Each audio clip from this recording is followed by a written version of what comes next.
everyone, it's John back again, and I've got my brother Lee with me again. How are you, bro? Not too bad. How about you? All right. Can't wait till this lockdown's over. Honest to God, I'm gonna have a liver like George Best at the end of this. Honest to God. I'll beat you away today. Anyway, folks. So tonight I want to talk about players returning to Premier League training, and a couple of clubs have announced that the players have some players have tested positive for the virus. And also want to talk about some transfer rumours as well of incomings and outgoings that have come out over the last couple of days. But first of all, news that broke on Wednesday of Everton getting a new kit deal with Hummel. This deal with Hummel's been rumoured and it's been mooted out for quite a while now. A fellow who I follow on Twitter, who I talked to, actually put out on the 9th of January that this deal was going to happen. Yesterday it did happen.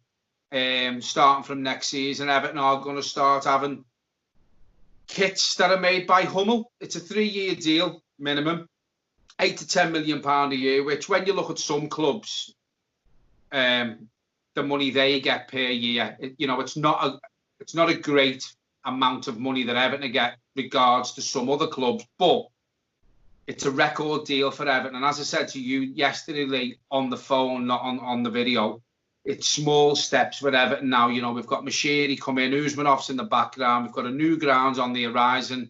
Obviously, at the minute, everything's up in the air. But it is small steps for Everton. Hopefully, this is the first of many kit deals where it's a record for Everton. And hopefully the next deal we do with whoever it might be, a new deal with Hummel, will be higher again. It will mean we're getting rid of Umbro. Umbro tend to make a lot of kits for clubs, and they look the same, to be fair, with Umbro.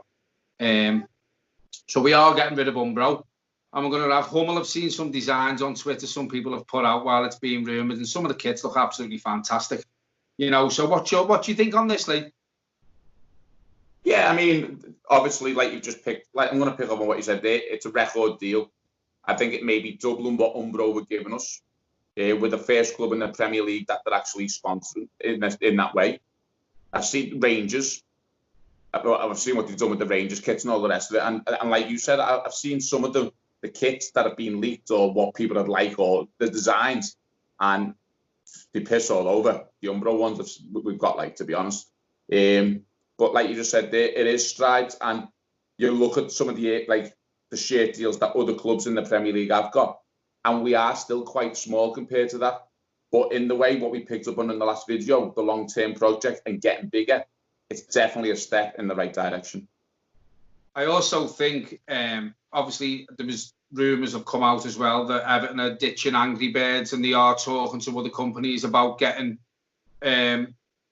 sleeve sponsors, but it looks like it's not going to be Angry Birds. Apparently Everton were in talk with Angry Birds, but the talks have stopped now, and Everton want to look at other options. I think to get through financial fair play, Everton are going to need bigger things than the Hummel kit manufacturing deal that they've got, i.e. names on the front, sleeve sponsors. I think you don't have to be a rocket scientist to know that the name on the front of the shirt for next season, and hopefully for a good few years, is going to have something to do with Usmanov.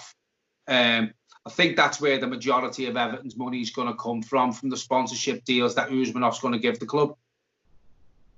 Yeah, 100%. And that's why, while we're still at Goodison, you've seen outside the ground, Megaphone and all the rest, it is all money. And we spoke about this in the last video about the financial fair play, and any type of revenue we can bring in will enable us to go and spend, but that it has got to come in.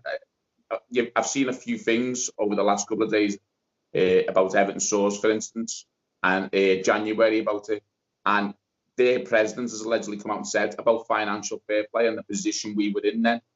That confirms what we were saying the other day, but without going into players and all the rest of it yet, any type of, whether it's a sleeve or whether it's a sponsor or whether it's a kit, anything like that, it is all money. And any time we go up, because don't forget with what's going on in the world now, it's good that we've actually got a club record deal.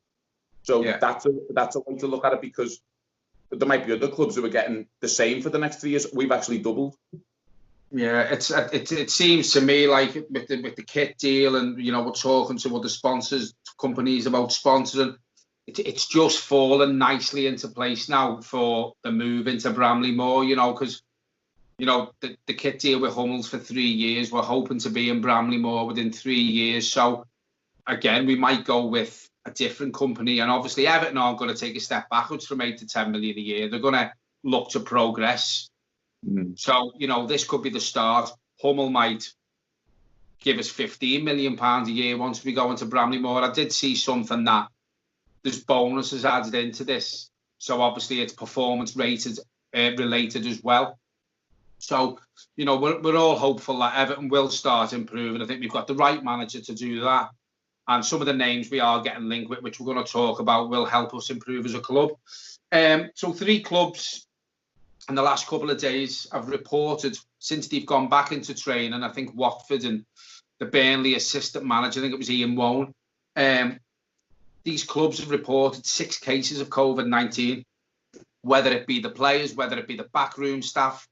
Players have come back and they're testing positive. Now, 6 cases, I think it was something like 272 players got tested or something like that. It's not a big thing, but if these players are coming back to training with COVID-19, the chances are they will pass it on.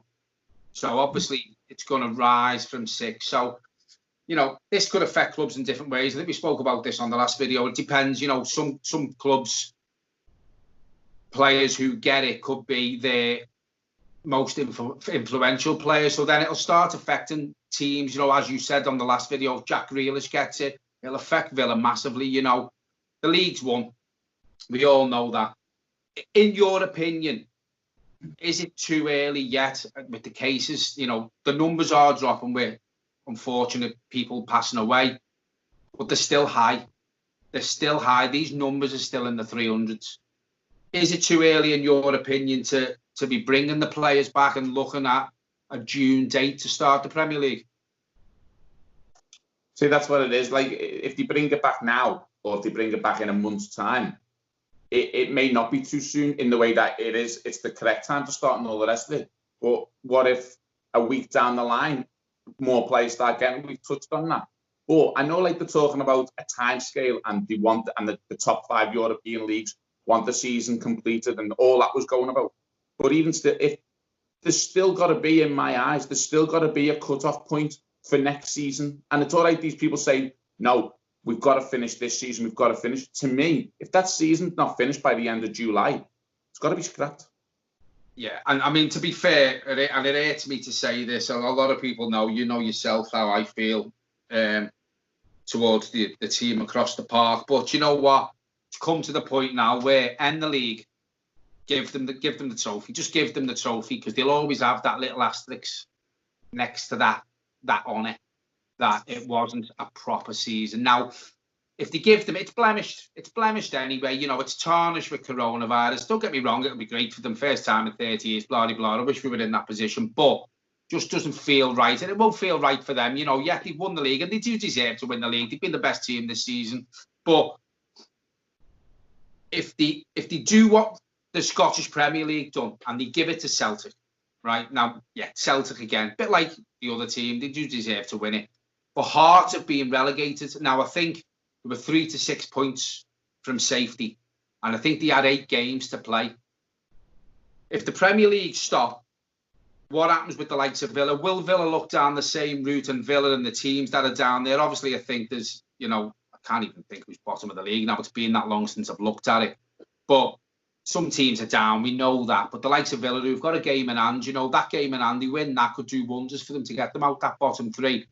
Hearts have been punished by the Scottish Premier League ending early, and now they've been relegated, and they were only 3 or 6 points from safety. Would Villa and the teams who have still got a chance of staying up, would they look at legal action a bit like Hearts? Well, do you agree that the league should be ended now and go along the same route as what the Scottish Premier League has? See, I think that's the problem. I don't think the problem lies with champions, Celtic, Liverpool, whoever, PSG over in France and all. I don't think that's the problem. I think the problem is the backlash if teams get relegated or if teams just miss out on European football, or i.e. The Championship teams getting promoted. That's where the money is. Obviously, if you get relegated, you lose. All right, you get that payment next year, one season only. But then going back to the Championship, if they've spent on the basis that they believe they're getting into the Premier League for more money, I think that's the problems. I think if them problems weren't around, they just give Liverpool a league. I think there's too many clubs fighting for Europe because it's that close to league, getting relegated, and that is the problem. But like I said before, it's all right saying we need to complete this season. There's still got to be a cut-off point to start next season, because if you don't start next season till something stupid October, that season's fucked. So that it's all right saying that, but there has got to be a bit of logic and a cut-off point. It's like as you say, it's like a snowball, isn't it? This league, this season finishes later. The new season starts later. Then you've got to also fit the transfer window on that, which is going to have to be altered as well. And then next season, what you do then? You know, I know the players have had something like, I think it's something like 6 weeks off, 7 weeks or whatever it is. So maybe they won't need that summer break. But, you know, them players haven't been able to go on holiday. They haven't been able to do anything with the lockdown. So it's one of them. I think, as we said on the last video, I think money's fueling it. But then, as you say, you've also got to look at the teams who are going to come up, the likes of Leeds. You know, what happens there? Do they get a compensation payment and say, look,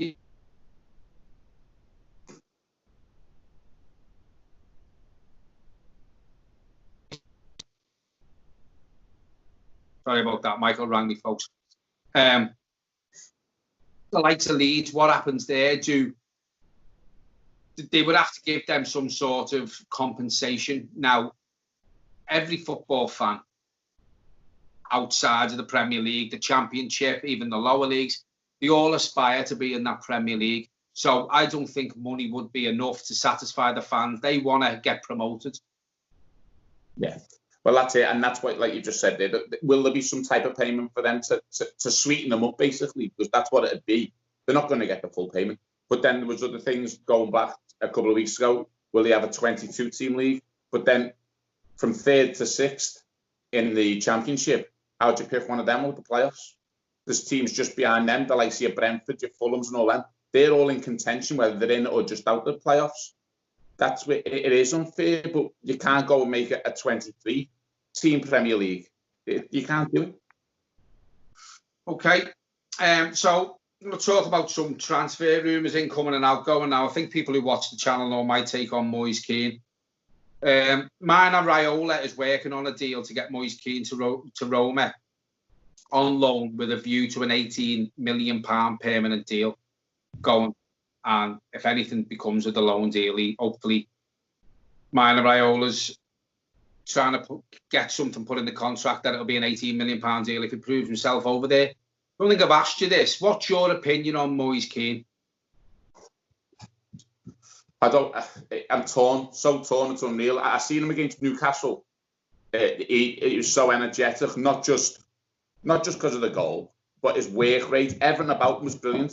And after that, he didn't play again, really. And I couldn't understand that. But then I'm seeing that thing linked with Roma, and he's in talks with the agents and all the rest of it.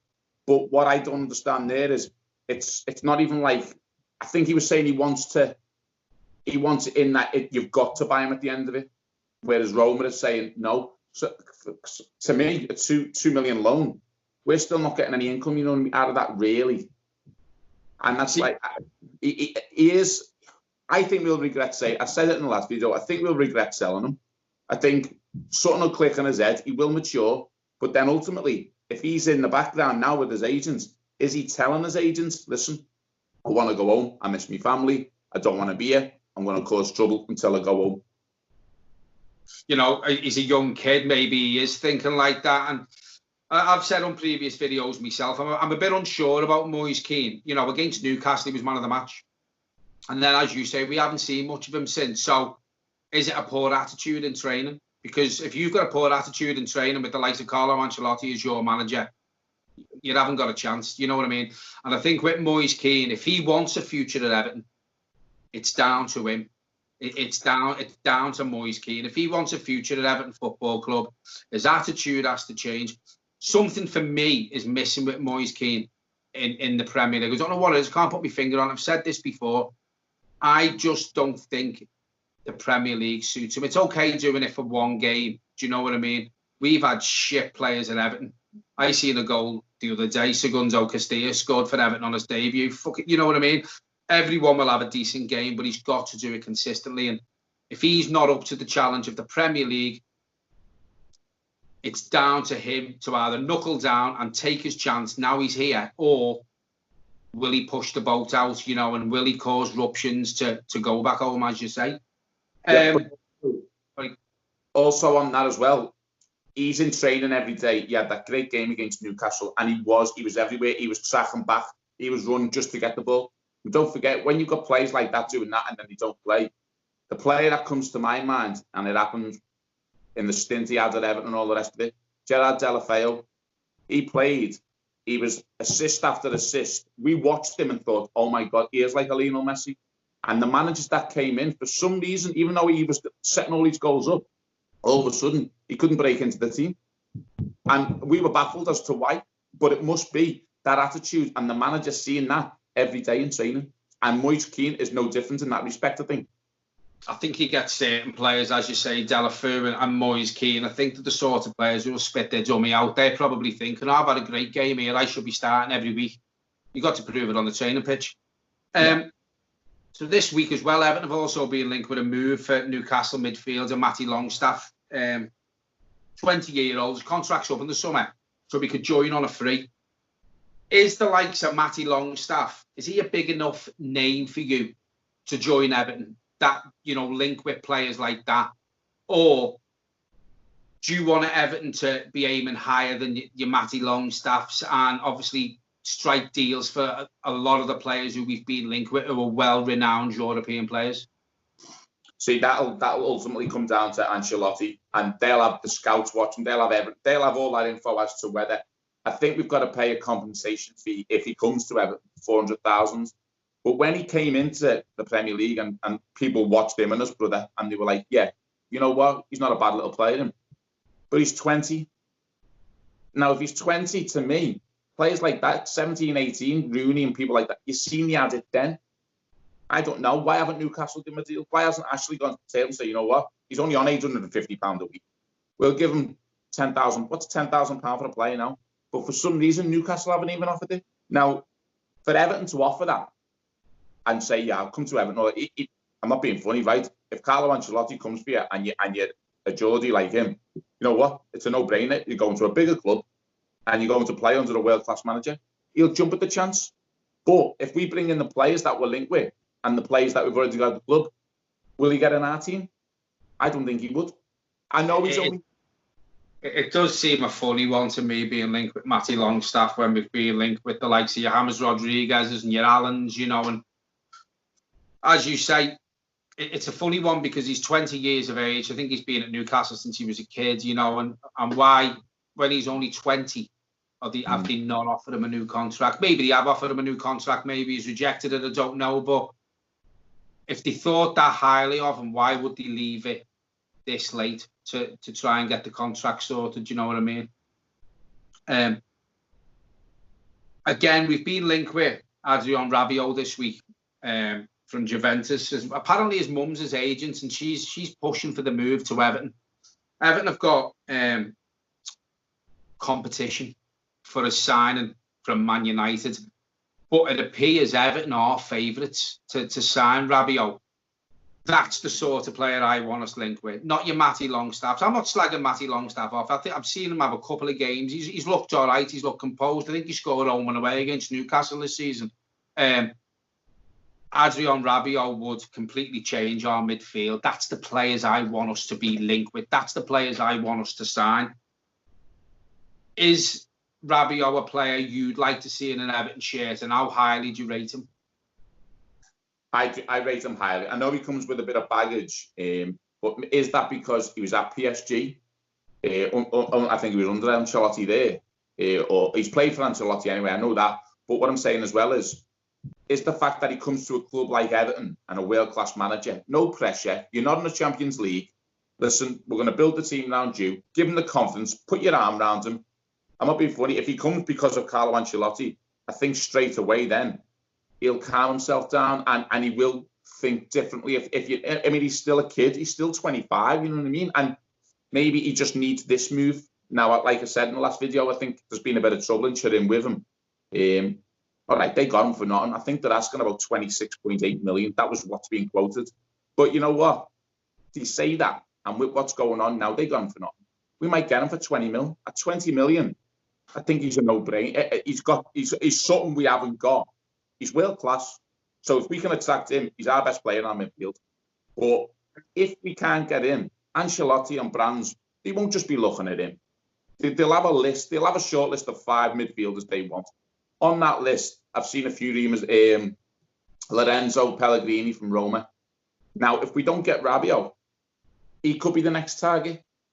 Now, if you can pick him up, I don't even know how old he is, to be honest, but if you can pick him up for a similar price to Rabiot, and Rabiot doesn't want to play for Everton, that's where you've got to trust Ancelotti. Ancelotti can go and be linked with all these players, but I think there's more and more about that Pellegrini from Roma. Now, I think it'll be Rabiot. I genuinely do. I think there's talk of it over there, and you're not just seeing it the odd time. Now, it's more and more, and that rumour's not going away. Now, who would you rather have, John? Would you rather have Rabiot, or would you rather look elsewhere? I know you like him, but there is a shortlist. Well, see, all along I thought we'd get Alan, but the names you've mentioned and the names I can mention, you know, Rodriguez, Alan, you know, Rabiot.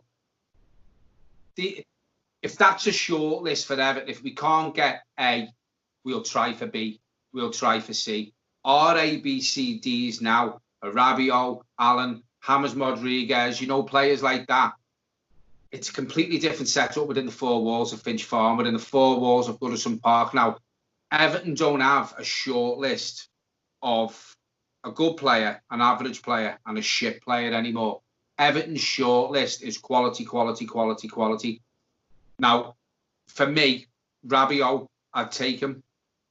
Alan, I'd take him. Rodriguez, I'd take him, because at the end of the day, these players are better than your Tom Davises that you've got at the club and your Morgan Schneiderlins.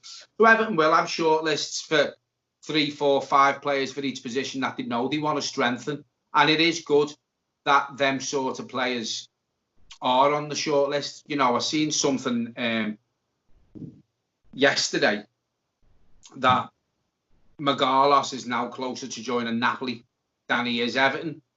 But we've been linked with the defender. Todibo. So Todibo, yeah. So this is the thing that I was saying, you know, Todibo's on the short list and Magalas is on the short list. If we can't get Magalas, and he looks closer now that he's going to go to Napoli, we'll try for Todibo.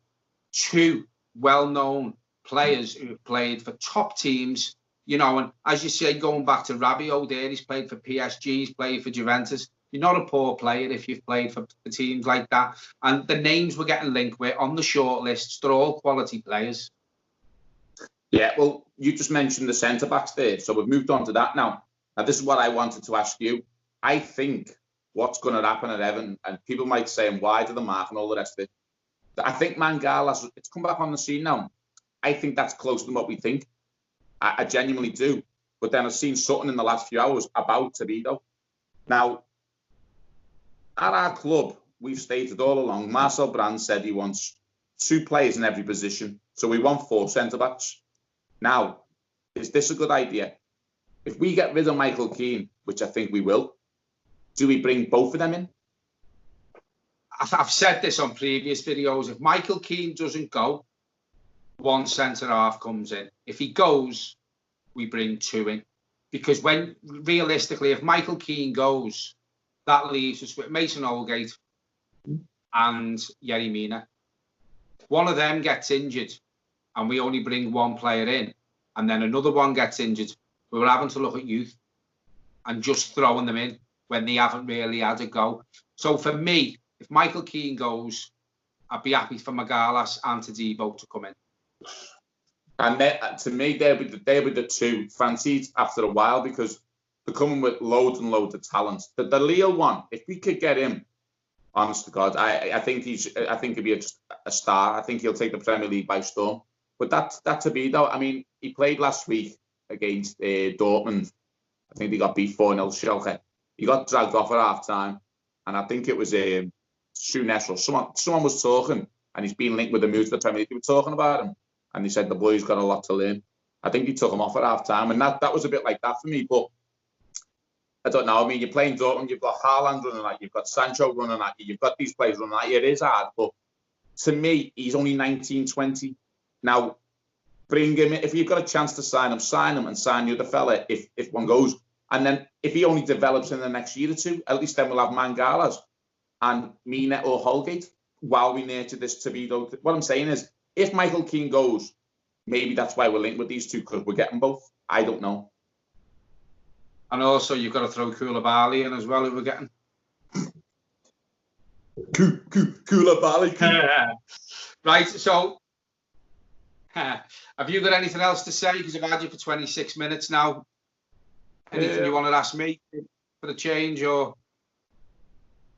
No, we're getting back. We've done the transfers. Getting back to about the season starting and all the rest of it, if it does, at what point do you think, because I said before, I think there has got to be a cut-off point. Where do you think it's got to be? Because it has, realistically, you can't just keep saying, like, if the government don't let more things restricted on the 1st of June or whatever, that's the next announcement. If they keep things in place and then more cases happen in the Premier League, at what point do you think the Premier League have got to say no? Well, the date that's being mooted is the 12th of June. That's when they want the games to start again. If they don't start 12th of June, they might say, well, we'll look at next week. And then you get into the end of the month then. I think anything later than the last weekend in June, if it's not up and running by then, they've got to finish it, give them the trophy and, sort it all out, get the transfer window open and look to start next season. But for me, if it's not up and running by the end of June, then finished. Yeah. Okay. Right, well, it's been a pleasure again, Lee. Thanks very much for coming on. You took to this like to water. Thanks for having me on again, and thanks to Michael. And I know he's watching at home. Right, folks, thanks very much for watching, as Lee said, and as I've just said. If you don't already subscribe to the channel, give us a watch, give the subscribe button a little hit. We are trying to get to 5,000 subscribers to rebrand and get the new name out. Seen a few people asking about it. I think they're as excited as me and Michael are for the rebranding. So get us to that 5,000. Tell everyone who you know who are Blues to get onto the channel and give us a watch and a like and a subscribe. Any comments you want to leave about the videos I'm doing with Lee? Lee had some great comments from the last video that were left from some people. Anything else you want to say? Any ideas for the channel? Drop them in at the bottom. And I'll be back soon with Michael, with Lee. Hopefully we're getting an ex-Everton player on this week at some point. So that'll be a good watch. Thanks very much, everyone, for watching.